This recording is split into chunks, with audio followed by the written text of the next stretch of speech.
Hello mga katabian! Kumusta mong tanan? Ngayong araw na ito, ang dami kong ikwento sa inyong lahat. Pero bago ako magsisimula sa aking pagkukwento, nais ko lang batiin lahat ng mga nanonood at nakikipag-engage sa video everyday. So maraming salamat po sa patuloy na pagsusuporta sa inyo. At huwag niyo hong kalimutan na ako po ay tatakbo bilang isang barangay tanod. Istoryahe! Katabian lang gyud. Hala oy, dili jud pud taong kumuran oy, Ginoo ko. Kakapoy kuno anang magran. Nga no, kakapoy magdagan oy. Be ikaw daw be magsige kag dagan-dagan din ha. Di ba kakapuyon? Naingon na kagkuan. Irong walay tag-iya nga siging dagan-dagan. Murag katong irong buang bang sig dagan-dagan. Di gyud ko ana. Kakapoy kuno.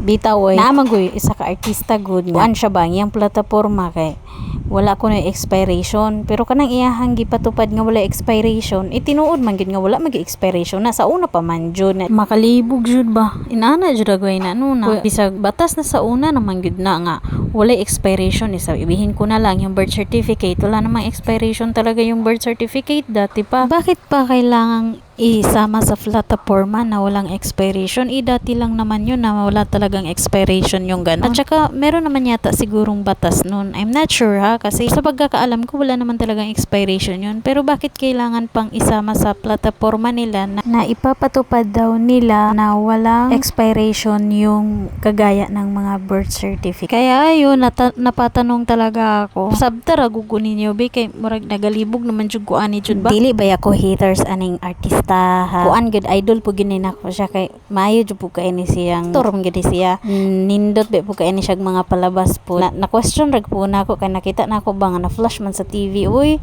nga mao to iyang plataporma, sabi ko ha. Bayan, char lang. Ahay, ay kog love daoy.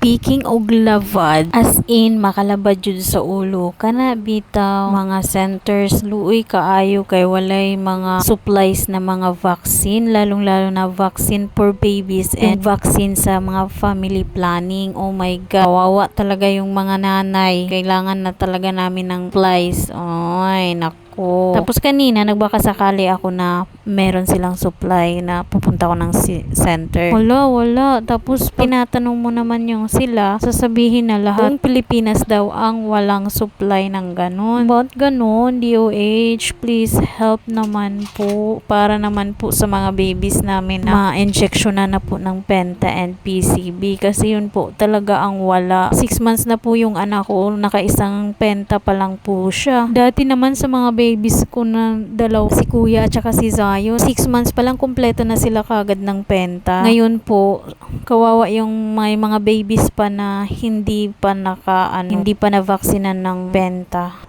Wala lang, na-share ko lang sa inyo mga katabian kasi ngayon ko lang din naman na-experience and hindi lang ako ang naka-experience ng ganito. Meron din namang mga parents na ganon. Sumbongero talaga ako ay no.